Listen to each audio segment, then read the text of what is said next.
just want to know your own personal story that led to deciding that this book needed to be written. Yeah, well, it's funny how life kind of imitates art. So in 2018, I took this romantic trip with my husband. We went to Morocco and then went from Morocco, went to Spain. And in Morocco, we ate the same food, but one of us got food poisoning, deathly ill, and the other one didn't. And the most important thing is we ate the same foods. My husband's only 2 years older than me. He had no problems, no symptoms. I got really, really sick. And then several months later, I ended up in the hospital for a 13-day hospitalization, which we believe may have been exacerbated by a friend I picked up in Morocco called Giardia. But I think, you're getting to the point, what was the actual impetus for writing the book? And that would be, I have a podcast and I get to interview all these experts and researchers and medical professionals. And there were some common themes that were being shared. And I was seeing common themes on lab work for my female patients. And I started to kind of synthesize in my head that there's some things we're not talking about. We recognize that bone changes in menopause and perimenopause and menopause are risk for heart disease, brain health can change. Everything in our bodies can change in the absence of hormones where they were before. But no one's talking about the gut microbiome. And so I started to synthesize a lot of these conversations and actually pitched my editor, who said, "Do you think you have another book in you?" And I was like, "Yeah, I think I do." And so I gave her the idea and I said, "Let's talk about the gut microbiome," because literally, and this is the same for men too. I mean, the gut intersects with every single organ system in the body. It sends out signaling molecules to communicate, kind of like a postal service. And so from there, I pitched the book idea because I felt like it was important for women to better understand what's changing in their physiology as they're getting older and what can they do to help support it so that, they're more aware. And I jokingly say, perimenopause and menopause is more than slapping on an estrogen patch and taking some oral progesterone. There's so much more to this nuanced conversation. So to your point, that romantic trip in 2018 started to kind of sew together the idea of writing a book on the gut. And then all of the conversations on the podcast and patients I've been treating, just for me, kind of affirmed there were some definitive patterns that I was seeing, but I had to kind of synthesize all the research and talk about it in a way that, people can read the book, they'll get a lot of good information, but there's a lot of how-tos. And I think that's what I personally like when I'm reading books is, give me all the information, but then teach me how to support my gut in a way that doesn't feel arduous and overwhelming. Yeah. I like how the book is laid out that way. The part one, all about what's going on, part two, what to do about it. So I think that flows really, really well. What are some of the major issues that we're seeing with gut health, is specifically with menopause? Like, women's health and hormones is definitely not my area of expertise. So I'm going to ask a lot of ignorant questions. I apologize in advance for that. But I know that when somebody's going through menopause, people can have more gut issues, but I wouldn't necessarily have connected those two things as being like major, major issues. So tell us, as a woman's body is changing, hormones are changing, why specifically the gut? You just talked about like how important it is, of course, the gut-brain connection and all that other stuff, but what is it specifically about gut health and menopause, and what is causing all the problems?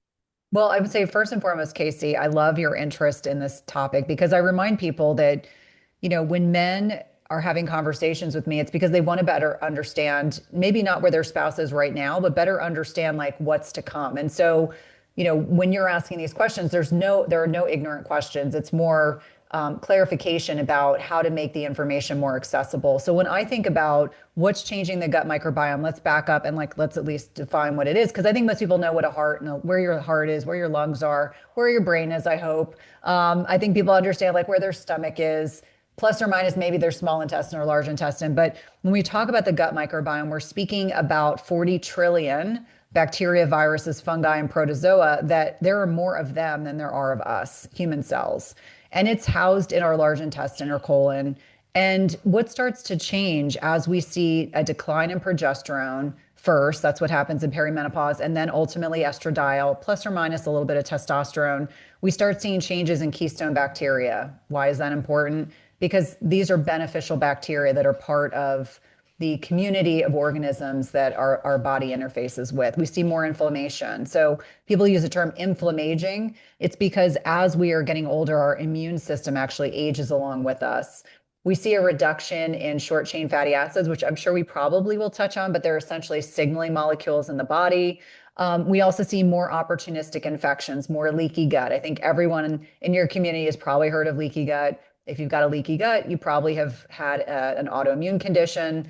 And then it's this domino effect. So as hormones are declining, it makes us more likely to have more symptoms, more mood disorders, whether it's more anxiety, more depression. We may have more bloating, constipation, joint pain, brain fog. I mean, the list goes on and on.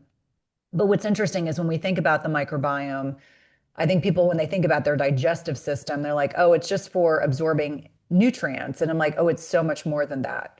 We detoxify there. The liver is the main site of detoxification in the body. There's something called the estrobolome, which is an area in the microbiome where we process and package up estrogen and hopefully poop it out. But all those things start to change as we are navigating this middle-age timeframe. And many of the symptoms that I mentioned, women just assume are normal at this stage of life. And I think bloating is probably the most common thing women experience. But by understanding what's happening, there are things we can do, like easy things that we can do that can support our bodies before we even get to the hormone discussion, which I think is also very important. Yeah, no, I agree, and I want to talk about that as well. Talking about this woman, this woman that you're giving an example, all of these different symptoms. What can she expect if she goes to the conventional medical system that you were once a part of? Yeah, well, I mean, it probably depends on the healthcare provider that they're seeing. Sometimes they only get 10 or 15 minutes with a patient, so they might get one diagnosis. I'm bloated. Okay, well, they may walk away and say, okay, well, is it reflux? Is it because you are, we use the term dyspepsia, which just means gastric irritation? Are you not having bowel movements every day? So they may give you something to address some reflux. They may tell you to eat more slowly. They may tell you, take this fiber supplement and try to go to the bathroom every day. So it probably will get to a point where they will treat it on a very superficial level, which is completely appropriate. But they may not dig a little deeper. Like when a woman comes to me with bloating, first thing I'm asking is, what are you doing before you eat a meal? Are you eating in the car? Are you eating on the go? Are you eating while you're feeding your kids? Are you stressed out while you're trying to eat? Which, thinking about digestion as a north to south process, digestion starts in our brain. So if you are stressed, you are not going to be able to break down and absorb nutrients. Your body's going to struggle more with detoxification, which is not a program in a box. Let me be clear. The health and wellness industry really does a crummy job explaining things to people about detoxification. But, we'll take you through. Do we need to look at underlying food sensitivities? Is there something going on with the gut in terms of, do you have an opportunistic infection? H. pylori is common. Dysbiosis is common. Other opportunistic infections. And it can, go all the way to infections with Candida or even SIBO, which is small intestinal bacteria overgrowth, which never occurs quickly. That's a process over time. Or are you bloated because you don't poop every day? I mean, it can be that granular of a conversation. So I think for a lot of women, it's really getting a good history, which not every healthcare provider has 15 to 30 minutes with their patients to really get a good history. But more often than not, as I tell students, the bulk of the information you need is not in that lab work. It's actually when you're having a conversation with your patient. So working with someone that's going to be able to take extra time with you to be able to kind of tease out what could be contributing to your symptoms is really important. Okay, got it. It just seems like this is a perfect opportunity for gaslight city for a lot of women out there. Potentially, absolutely. I mean, how many women? I mean, I think about, after I came back from Morocco, I had gas and bloating for a long time, even after that hospitalization.